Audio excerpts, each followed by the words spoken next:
Bonjour, Madame Catherine Verdol. Je suis Niki Frival-Bentejac des Meetup Elle Entrepreneur. C'est Madame Justine Bénin qui m'a parlé de vous, de votre exceptionnalité. Et j'en profite pour faire une vidéo pour la chaîne YouTube des Meetup Elle Entrepreneur de Guadeloupe. Alors, Madame la directrice de l'établissement médico-social de l'EHPAD Résidence Émeraude à Port-Lan au Moule, et vous êtes aussi la gérante de l'hôtel Golf Village et membre du club Soroptimiste. Dites-moi, d'où venez-vous? Eh bien, un parcours un peu éclectique, puisque j'ai travaillé, je suppose qu'on parle au plan professionnel, quel est mon parcours professionnel. Oui. Donc, sinon, je suis de Basse-Terre et j'ai atterri au Moule depuis un certain nombre d'années. Donc, j'ai un parcours administratif dans les collectivités régionales.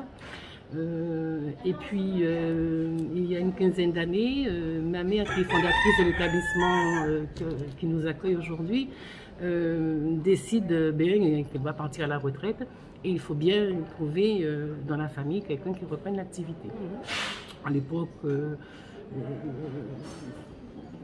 étant juriste, j'ai fait mon parcours à la mairie des Abîmes, au département, et puis après je suis chef de cabinet au conseil régional du président qui était en place, de la présidente.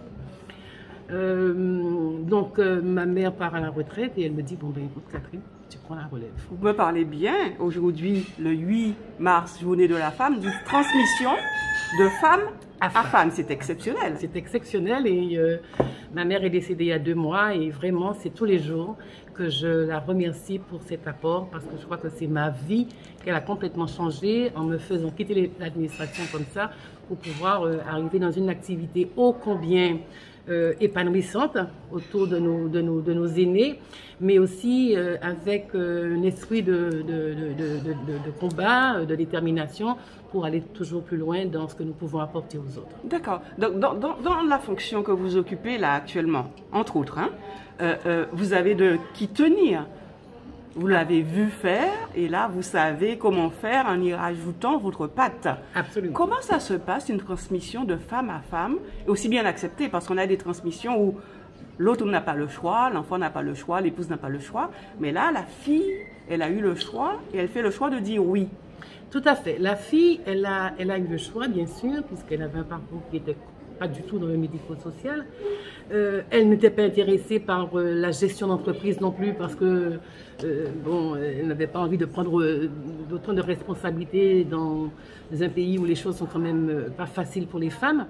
Mais elle avait la vision, elle partageait la vision de sa mère. Elle partageait déjà la vision, donc devenir un entrepreneur à son insu, est-ce une vraie réalité ou est-ce que c'était là pour vous et que vous embrassez cette cause de devenir femme entrepreneur? Je crois que effectivement, ce don de ma mère, parce que c'est un véritable don, eh bien, j'ai considéré que c'était tout à fait naturel que je prenne la relève parce que je ne pouvais pas non plus arrêter ce qui avait été commencé et elle était dans la vision. Donc, c'est vraiment avec beaucoup de bonheur. D'ailleurs, je vous dirais que ça a été très symbolique puisque pendant 3 jours, elle est venue à la maison, on a partagé des moments, elle m'a présenté l'établissement officiellement, elle m'a présenté son organisation, ses projets et c'était donc effectivement de façon très très officielle, très formelle qu'elle me remettait les clés pour que je puisse poursuivre dans sa lignée. Une transmission en bonne et due forme parce que nous assistons souvent à des femmes qui ont mis en place des choses et qui n'ont pas su ou qui n'ont pas pu mettre en place une transmission. Une transmission qui se fait, et donc votre maman vit combien de temps après? Une bonne quinzaine d'années. Bonne quinzaine d'années, donc la communication continue. Qu'est-ce que ça vous a apporté de plus de pouvoir aller voir la dirigeante initiale et continuer une œuvre à votre image, je suppose? Absolument. Eh bien, ma mère, effectivement, même si elle s'était un peu éloignée de la maison, elle n'a jamais arrêté de suivre l'évolution de l'activité et à continuer de donner les conseils et à rassurer chaque fois que peut-être trop de questionnements, trop d'interpellations, peut-être un peu d'impatience Impatience de la jeunesse? Je n'étais pas trop jeune, mais impatience mais par rapport à elle. Par rapport à elle, et puis par rapport à la façon dont j'avais l'habitude de traiter les dossiers ailleurs. Oui. C'était effectivement un peu plus lent, plus difficile, mais tout simplement parce que nous avions des projets à la hauteur de ces ambitions-là. Super. Qu'est-ce que vous pourriez dire aux Meetup entrepreneurs du monde entier qui vous écoutent? Quels sont les écueils auxquels vous dites merci et qui vous ont permis d'être ce que vous êtes aujourd'hui? J'ai appris une chose depuis peu, parce que c'est vrai que des difficultés on en a tous les jours. Est-ce qu'il en faut? Peut-être qu'il en faut. Il y en a qui passent sans en avoir. Ça n'a pas été mon cas. Mais je crois qu'il ne faut pas lâcher prise. En tout cas, il faut de la patience, bien sûr, mais il faut être convaincu. Et poursuivre, même lorsqu'il y a des embûches, même ne pas abandonner. Et une femme salariée avec un travail, vous étiez heureuse dans vos anciens postes de salarié. Oui. Une femme salariée à qui l'on dit on devient entrepreneur, qu'est-ce que vous avez découvert que vous n'auriez pas pu imaginer si vous étiez resté salarié? Je pense un réel épanouissement de construire quelque chose, de concevoir, de construire et puis de gérer. C'est vrai que c'est pas un long fleuve tranquille, hein, mais le sens des responsabilités, l'engagement et l'idée de produire et de porter quelque chose à l'autre et d'avoir sa contribution réelle et efficace, pour moi, il n'y a pas plus grand. Et c'est un épanouissement au quotidien. Vous parlez un peu de votre maman. Quel est son prénom? Georges. Georges Verdol? Georges Castoris. Georges Castoris. Qu'est-ce qu'elle a fait d'exceptionnel et qu'elle vous a laissé que sans ça, vous n'auriez pas pu tenir cette EHPAD?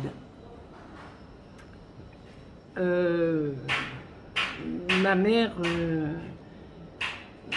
je pense que ce qu'elle m'a laissé, ce sont des valeurs. Laquelle que vous portez, que vous avez gardée, que tous les matins vous vous dites, Georges, bon, moins ça, qu'à garder, mis à capoter comme on fond flambeau? La détermination, l'ambition, et puis surtout, mais j'y pensais encore hier, la foi. La foi. La foi. Ben, honneur à Georges. Et quelle est la prochaine étape? Quel est le prochain challenge de Catherine? Alors, nous avons donc